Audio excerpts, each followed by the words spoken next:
Yes. Question read करने के बाद आइए हम इसे सॉल्व करते हैं। सबसे पहले मैंने हेडिंग वेडिंग सब लिख कर रेडी रखा है। Profit and loss appropriation account for the year ending 31 दिसंबर 2018। ये डेबिट साइड है, ये क्रेडिट साइड है। डेबिट में पर्टिकुलर अमाउंट, क्रेडिट में पर्टिकुलर अमाउंट।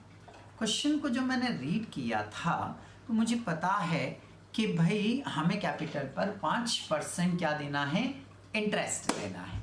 कैपिटल पे 5% इंटरेस्ट देने को उसने बोला है। तो कैपिटल पर इंटरेस्ट कहाँ आता है? बोले सर डेबिट साइड में आता है। बिल्कुल रेडी है, मैं लिख ही लिया है। तो टू इंटरेस्ट ऑन कैपिटल। अब कैसे कैसे कैलकुलेशन होगा, कितना आएगा? तो चलिए कैलकुलेशन करते हैं हम। उसके पहले हम एक काम करते हैं।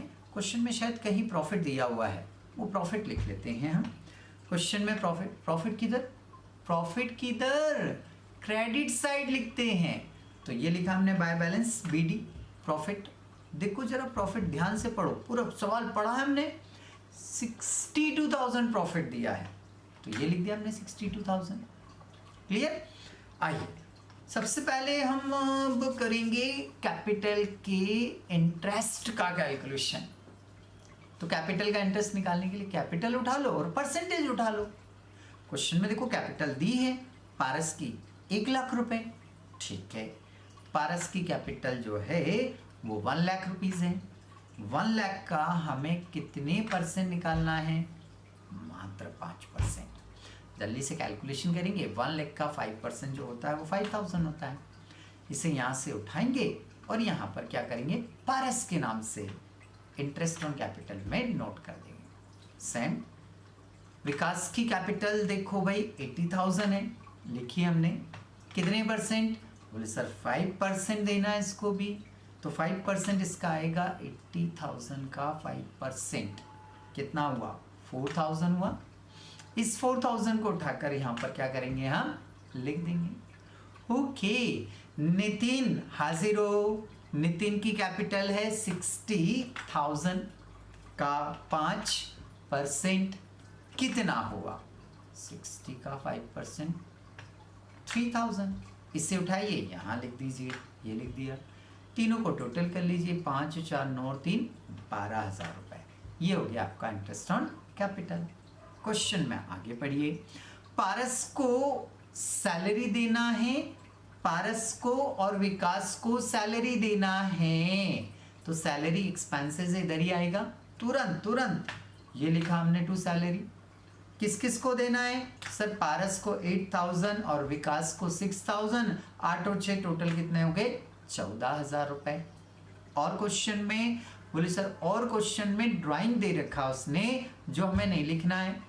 ड्राइंग नहीं लिखना है। 5,000 उसने ड्राइंग किया, वो हमें नहीं लिखना है, छोड़ दिया हमने। बस हमारा P&L एप्रोप्रिएशन क्या हो रहा है, कंप्लीट हो रहा है। क्रेडिट की क्या लगाएंगे हम? टोटल। और डेबिट का लेस करके इसका नेट प्रॉफिट निकाल लेंगे। भाई इधर ही ज़्यादा है ना, इसी साइड ज़्यादा है। देखो आप देखो, तो इधर ही कम पड़ेगा, इस साइड कम पड़ रहा है। तो वो क्या कहलाएगा आपका? Net profit. किस नाम से लिखते हैं? Partners capital account. ठीक है, अमाउंट भी तो निकालना पड़ेगी, हाँ ना? तो निकालते हैं अमाउंट, कौन सी बड़ी बात है। ठीक है, क्रेडिट की टोटल कितनी आ रही है आपकी? 62। क्रेडिट की टोटल में से डेबिट की टोटल कितनी हो रही है? देखो जल्दी से इन दोनों को। 12 और 14 कितने हो गए? 26,000।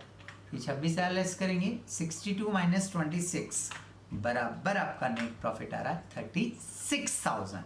इसे उठाइए, यहाँ पर क्या कर दीजिए, नोट कर दीजिए। ये 36 आ गया। अब इसे रेशियो में क्या करना है हमें? फटाफट रेशियो में बांटना है। तो बांटेंगे काहे में? रेशियो में बांटेंगे। आओ फटाफट इसका डिस्ट्रीब्यूशन करते हैं हम। Distribution of net profit. कितना नेट प्रॉफिट है? बोले सर 36,000। किस रेशियो में बांटना है? बोले सर सबसे पहले ही दिया उसने 3:1 के रेशियो में। 3:1 का रेशियो मतलब 3 1 4 1 5 डिवाइडेड बाय 5 हो गया।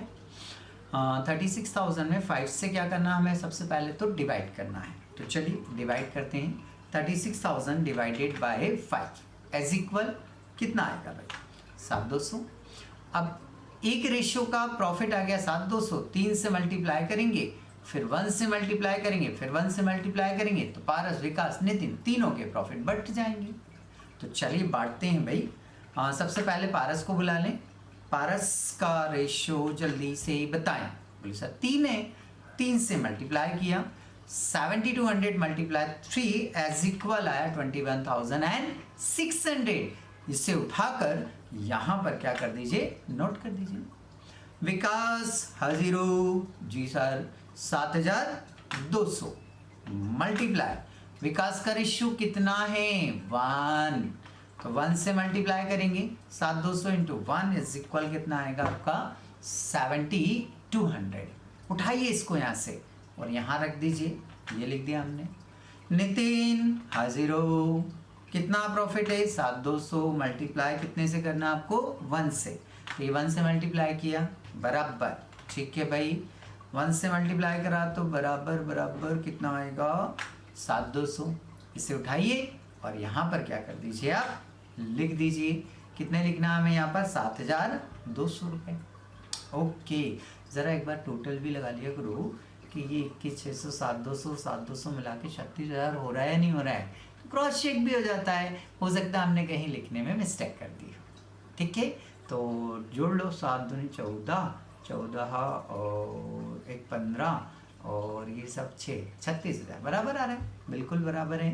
तो यहाँ आकर आपका ये क्वेश्चन कंप्लीट हो जाता है।